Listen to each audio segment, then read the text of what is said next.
Fala galera, senta que lá vem a história, hein?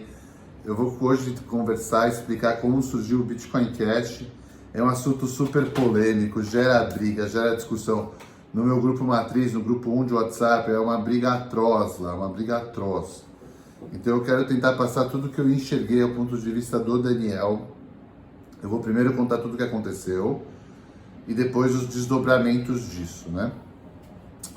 Eu entrei no Bitcoin em 2016 e desde aquela época se debatia a evolução do tamanho do bloco, formas de tornar mais rápidas as transações ou mais transações a cada 10 minutos, porque tem uma limitação. Se acontece muita transação num período de curto de tempo, começa a formar uma fila e aí a confirmação demora bem mais.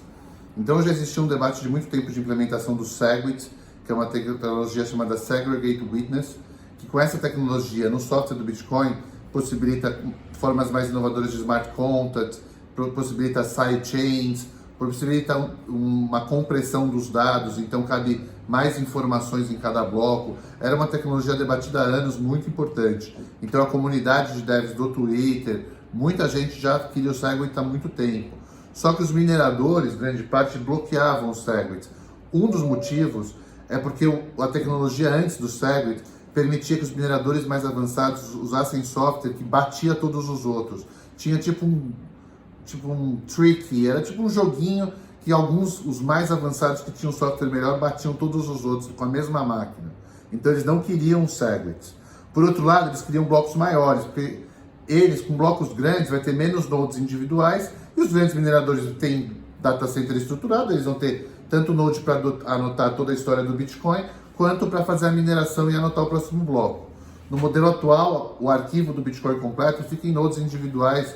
O pessoal usa Raspberry Pi, tem uma outra máquina da Casa Road, tem umas maquininhas para você ter ele completo e ficar atualizando, para você ser um node. O node ele transmite as informações, ele tem o blockchain completo, o arquivo ele é um arquivo vivo, para sempre ter redundância, e ele transmite as transações que estão acontecendo.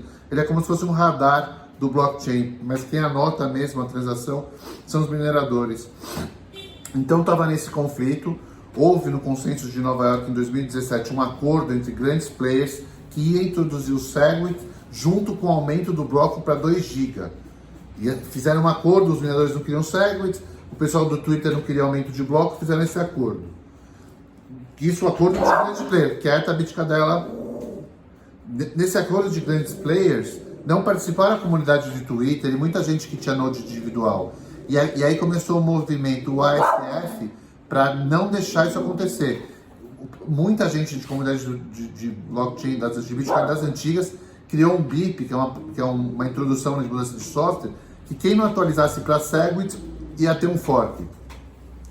Os mineradores falaram, vocês vão fazer um fork em cima, a gente quer o 2, eu fiz o acordo, vocês não vão tomar o 2, eu vou fazer um fork eu para mim.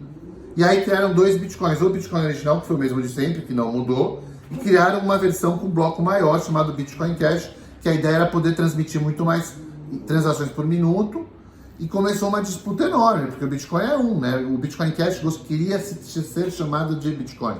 Uma disputa enorme de poder, os mineradores têm um poder, mas eles não têm todo o poder.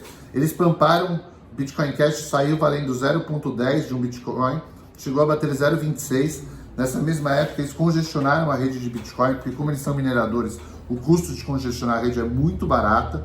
Houve uma confusão enorme. Uma transação de Bitcoin chegou a custar mais de $100. Eu vi gente pagando $100 para transmitir. Hoje em dia eu pago 10 centavos, 20 centavos, quer dizer, é barato. Foi um caos, foi uma guerra. De um lado dessa guerra ficou a Bitmain, que é o Jihan Hu, talvez a pessoa mais poder dentro do mercado como um todo. Ele, porque ele era dono da Bitmain, inclusive depois ele perdeu o poder na Bitmain por ter jogado contra o Bitcoin. O Roger Ver, que antes disso já foi considerado Bitcoin diesel, mas fez um monte de cagada, falou bem da Mt. Gox quando a Mt. Gox quebrou, fez um monte de cagada. E o Fake Toshi, que eu não falo nem o nome desse idiota, que é um australiano mentiroso, que fala que é o Satoshi, é um puta liar, que depois inclusive brigaram entre si. O Fake Toshi criou o Bitcoin Cash SV, que é Satoshi Vision, é o fork do fork. Louca essa ideia de fork, né? Você tem o mesmo arquivo e aí você torna 2 arquivos diferentes. Quem tinha Bitcoin ganhou as 2 moedas.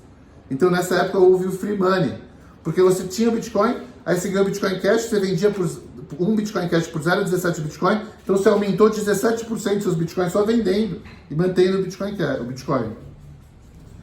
Claramente os mineradores chineses apostaram muito forte no Bitcoin Cash.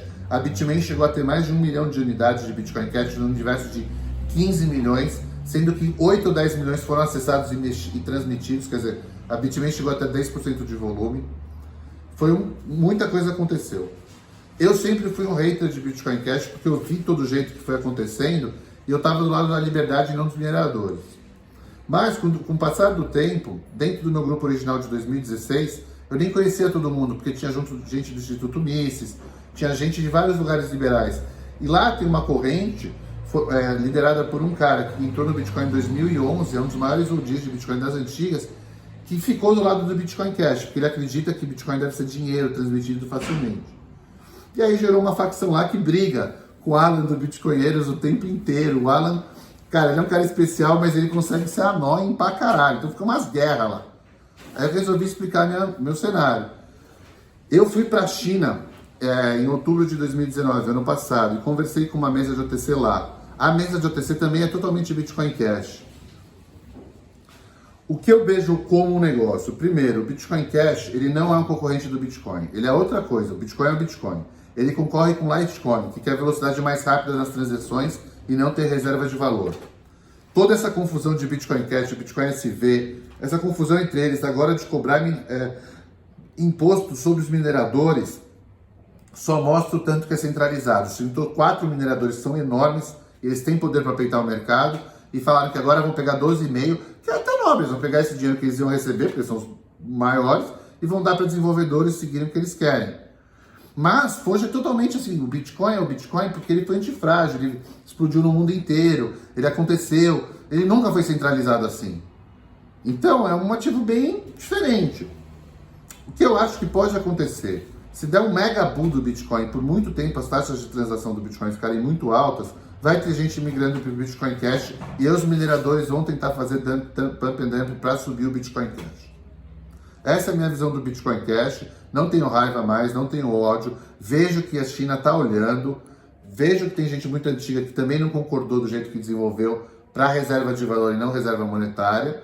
Mas eu não tenho Bitcoin Cash. Talvez um dia eu venha comprar quando eu perceber que está muito caro transmitir Bitcoin. Aí vai ser um momento de trade de evento. Mas a princípio, assim, eu tenho zero, não tenho, zero, e agradeço muito. A única vez na história que eu vi free money, onde meu Bitcoin pulou e valorizou 17%, criou 17% a mais do Bitcoin do nada. História louca essa, né, galera? Valeu!